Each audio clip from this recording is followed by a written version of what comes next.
Hi ಎಲ್ಲರಿಗೂ ನಮಸ್ಕಾರ. ಪ್ರೀತಿ hash ಕನ್ನಡತಿ ಚಾನಲ್ಗೆ ಸ್ವಾಗತ. ಇವತ್ತಿನ ವಿಡಿಯೋ ಏನಪ್ಪ ಅಂದರೆ ಚರ್ಮ ಬೆಳ್ಳಗಾಗುವುದು ಹೇಗೆ. ಪ್ರೀವಿಯಸ್ ವಿಡಿಯೋದಲ್ಲಿ ಕಣ್ಣಿನ ಹುಬ್ಬು ದಪ್ಪಗಾಗಲು ಏನು ಮಾಡಬೇಕು ಅಂತ ಒಂದು ಮನೆಮದ್ದನ್ನು ಮಾಡಿ ಹಾಕಿದ್ದೇನೆ. ಲಿಂಕನ್ನು ಡಿಸ್ಕ್ರಿಪ್ಷನಲ್ಲಿ ಹಾಕಿರ್ತೇನೆ, ಬೇಕಿದ್ರೆ ಚೆಕ್ ಮಾಡಿ. ನಾವು ಬಿಳಿಯಾಗಬೇಕು, ಚಂದವಾಗಿ ಕಾಣಬೇಕು ಅಂತ ಹೇಳುವವರಿಗೆ ಇವತ್ತು ನಾನು 3 ರೀತಿಯ ಮನೆಮದ್ದುಗಳನ್ನು ತಿಳಿಸಿಕೊಡ್ತೇನೆ. ನಾವು ಬೆಳ್ಳಗಾಗಬೇಕು, ನಾವು ಬಿಳಿಯಾಗಿ ಕಾಣಬೇಕು ಅಂತ ಪ್ರತಿಯೊಂದು ಹೆಣ್ಮಕ್ಕಳಿಗೂ ಆಸೆ ಇರ್ತದೆ. ಹಾಗೆಯೇ ಹಲವಾರು ಹೆಣ್ಣು ಮಕ್ಕಳು ತಮ್ಮ ಸೌಂದರ್ಯವನ್ನು ಕಾಪಾಡಲಿಕ್ಕೋಸ್ಕರ ತುಂಬ ಕೆಲಸಗಳನ್ನು ಮಾಡ್ತೇವೆ. ಅದಕ್ಕೋಸ್ಕರ ಕೆಲವಾರು ಕ್ರೀಮ್ಗಳನ್ನು, ಹಲವಾರು ಪ್ರಾಡಕ್ಟ್ಗಳನ್ನು ಯೂಸ್ ಮಾಡ್ತೇವೆ. ಈಗಿನ ದಿನಗಳಲ್ಲಿ ಆಯುರ್ವೇದದ ಮದ್ದುಗಳನ್ನು ಯೂಸ್ ಮಾಡೋದಕ್ಕಿಂತ ಇಂಗ್ಲೀಷ್ ಮದ್ದುಗಳನ್ನು ಯೂಸ್ ಮಾಡೋದೇ ಜಾಸ್ತಿ. ಏಕೆ ಹೇಳಿದರೆ ರಿಸಲ್ಟ್ ತುಂಬ ಬೇಗವಾಗಿ ಬರ್ತದೆ. ರಿಸಲ್ಟ್ ತುಂಬ ಬೇಗವಾಗಿ ಬಂದರೆ ಕೂಡ ಅದು ಆ ಕ್ಷಣಕ್ಕೆ ಮಾತ್ರ ಆಗಿರ್ತದೆ. ತದನಂತರ ಸ್ವಲ್ಪ ನಿಧಾನವಾಗಿ ಅದರ ಸೈಡ್ ಎಫೆಕ್ಟ್ಸ್ ಕೂಡ ನಮಗೆ ಗೊತ್ತಾಗ್ತದೆ. ಹಾಗಾಗಿ ನಾವು ಮನೆಮದ್ದನ್ನು ಯೂಸ್ ಮಾಡೋದ್ರಿಂದ ಹೆಲ್ತ್ ಕೂಡ ಚೆನ್ನಾಗಿ ಇರ್ತದೆ.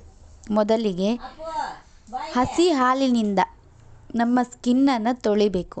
ಪ್ಯಾಕೆಟ್ ಹಾಲು ಬರ್ತದಲ್ವಾ, ಅದಕ್ಕೆ ಸ್ವಲ್ಪ ನೀರನ್ನು ಹಾಕಿ ನಮ್ಮ ಮುಖವನ್ನು ಆ ಹಾಲಿನಿಂದ ತೊಳಿಬೇಕು.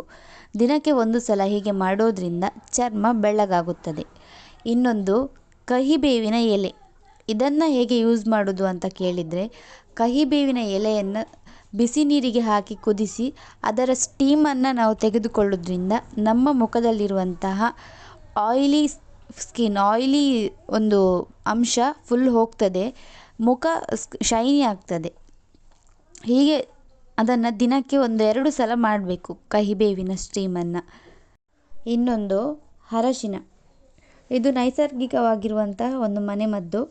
ಇದನ್ನು ಹೇಗೆ ಯೂಸ್ ಮಾಡೋದಪ್ಪ ಅಂತ ಕೇಳಿದರೆ, ಅರಶಿನಕ್ಕೆ ಸ್ವಲ್ಪ ಹಾಲನ್ನು ಮಿಕ್ಸ್ ಮಾಡಿ ನೈಟ್ ಮಲಗುವ ಮೊದಲು ಫುಲ್ ಫೇಸಿಗೆ ಅಪ್ಲೈ ಮಾಡಿ ಚೆನ್ನಾಗಿ ಮಸಾಜ್ ಮಾಡಿ ಮಲಗಬೇಕು.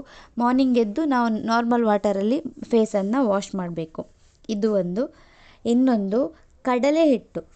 ಇದನ್ನು ಹೇಗೆ ಯೂಸ್ ಮಾಡೋದು ಅಂತ ಕೇಳಿದರೆ, ಕಡಲೆ ಹಿಟ್ಟಿಗೆ ಸ್ವಲ್ಪ ನೀರನ್ನು ಮಿಕ್ಸ್ ಮಾಡಿ ಅದಕ್ಕೆ ಸ್ವಲ್ಪ ಅರಶಿನ ಹಾಕಿ, 1 ಚಿಟಿಕೆಯಷ್ಟು ಅರಶಿನವನ್ನು ಹಾಕಿ ಅದನ್ನು ಮಿಕ್ಸ್ ಮಾಡಿ ಫುಲ್ ಫೇಸಿಗೆ ಹಾಕಿ ಒಂದು ಅರ್ಧ ಗಂಟೆ ಬಿಟ್ಟು ವಾಶ್ ಮಾಡಬೇಕು. ಇಂತಹ ಮನೆಮದ್ದುಗಳನ್ನು ನಮ್ಮ ಫೇಸಿಗೆ ಅಪ್ಲೈ ಮಾಡೋದ್ರಿಂದ ರಿಸಲ್ಟ್ ಕೂಡ ತುಂಬ ಒಳ್ಳೆಯಾಗಿರ್ತದೆ.